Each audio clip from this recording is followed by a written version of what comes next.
Mengapa Muawiyah mencalonkan putranya sebagai khalifah? Muawiyah menjadi Amirul Mukminin selama hampir 20 tahun. Selama itu Muawiyah dan Al-Husain saling menghormati dan menghargai. Hubungan mereka baru merenggang pada masa akhir kekhalifahan Muawiyah, ketika dia mengangkat putranya Yazid bin Muawiyah sebagai penerus. Menurut Hasan Al-Husaini dalam bukunya, menyebutkan beberapa alasan mengapa Muawiyah mengangkat Yazid sebagai khalifah.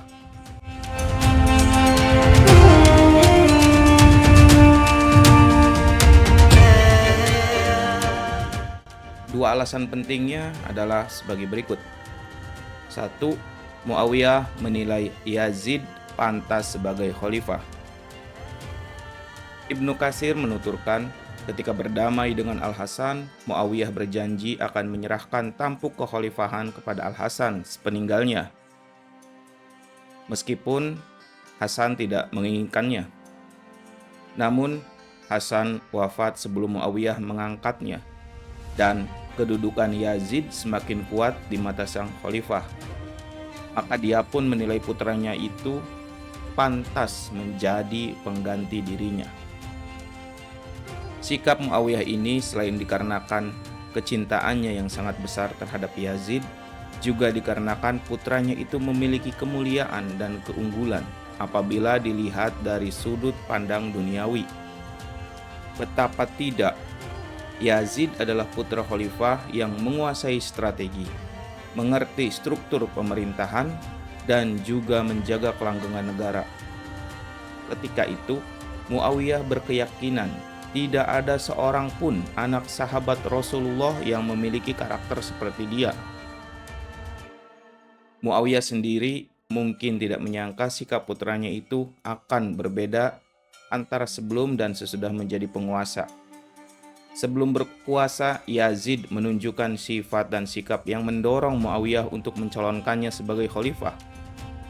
Tetapi setelah berkuasa, dia justru mulai memperlihatkan sikap semena-mena dan melakukan berbagai kesalahan nyata. Menurut Al-Zahabi, Yazid adalah seorang yang kuat dan dikenal sebagai pemberani, memiliki pandangan yang brilian, tekad yang kuat, kecerdasan, dan mampu berkomunikasi dengan lugas. Hal serupa juga dikatakan oleh Ibnu Katsir. Menurutnya, Yazid memiliki sifat-sifat terpuji seperti dermawan, santun, dan berani. Selain itu, dia mempunyai konsep yang bagus terkait penyelenggaraan pemerintahan. Sebenarnya para sahabat dan anak-anak mereka lebih baik dan pantas menjadi khalifah dibandingkan dengan Yazid. Yang demikian tidak perlu diragukan lagi. Hanya saja Muawiyah mengira sifat-sifat putranya yang ditunjukkan selama ini sudah menjadikannya layak untuk menggantikan sang ayah. Selain itu, Muawiyah menilai Yazid memiliki kecakapan dalam memimpin yang tidak dimiliki orang lain. Sebab selama ini Yazid selalu mendampingi ayahnya, sehingga dukungan dan loyalitas tinggi dari penduduk Syam pun didapatkan. Dengan kondisi demikian, Yazid dapat melihat dari dekat berbagai peristiwa politik yang terjadi pada masanya. Yang kedua, yaitu Muawiyah ingin menjaga persatuan umat. Ketika masih hidup, Muawiyah sempat mengutarakan kekhawatirannya terhadap perpecahan umat pada masa mendatang. Dia berkata kepada Abdullah bin Umar, "Sungguh aku khawatir meninggalkan umat Muhammad seperti domba tanpa pengembala." Karena itu, Muawiyah berusaha mencari pengganti dirinya. Dia khawatir terjadi perselisihan di antara umat Islam sepeninggal dirinya, yang menggiring mereka ke dalam perang saudara episode baru. Akhirnya Muawiyah menjatuhkan pilihannya pada putranya sendiri, Yazid, karena sosok inilah yang didukung oleh penduduk Syam, sementara mereka merupakan representasi bagi kestabilan daulah Islam. Bagaimanapun juga, apa yang dilakukan Muawiyah adalah ijtihad.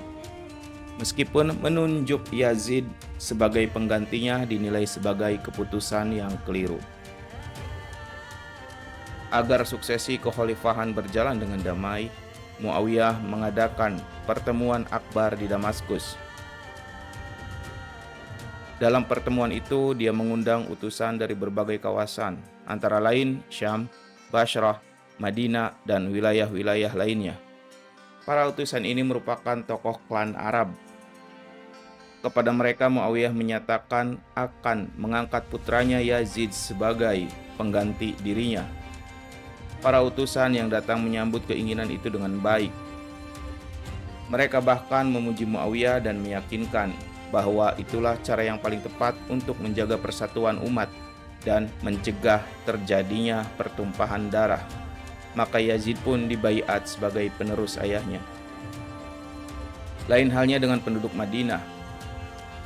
Mereka tidak menyetujui pembaiatan tersebut, bahkan menentangnya dengan keras. Mereka mengutus Amr bin Hazm al-Ansari untuk menemui Muawiyah dan menyampaikan ketidaksetujuan mereka atas pembaiatan tersebut. Muawiyah dengan besar hati mau mendengarkan kritikan Amr dan memberi hadiah besar.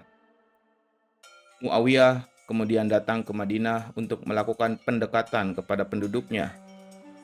Melalui khutbahnya di hadapan mereka, dia mengajak masyarakat Madinah agar membaiat Yazid. Dia berusaha meyakinkan mereka bahwa Yazid sosok yang paling layak untuk menjadi khalifah setelah dirinya. Muawiyah berkata, "Kami telah membaiat Yazid, maka baiatlah dia."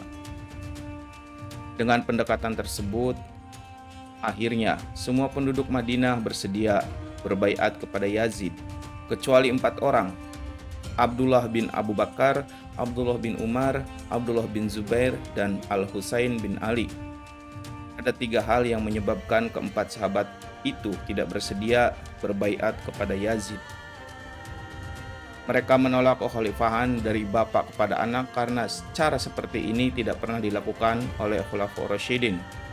Pada masa itu masih ada orang yang lebih berhak menjadi khalifah dan layak dibaiat untuk itu daripada Yazid, baik dari sisi senioritas keislamannya, kedalaman ilmunya, pengalamannya, kedudukan sosialnya, maupun statusnya sebagai sahabat. Misalnya Abdurrahman bin Abu Bakar Asy-Syiddiq, Abdullah bin Zubair, dan sahabat lainnya. Kedudukan Yazid tentu tidak seberapa dibandingkan dengan kedudukan para sahabat tersebut. Pembaiatan terhadap Yazid dilakukan ketika Muawiyah masih hidup dan masih berstatus sebagai khalifah yang telah dibaiat oleh kaum muslimin. Hal ini jelas menyalahi hadis Nabi yang melarang adanya pembaiatan terhadap 2 orang untuk menjadi khalifah dalam waktu yang sama.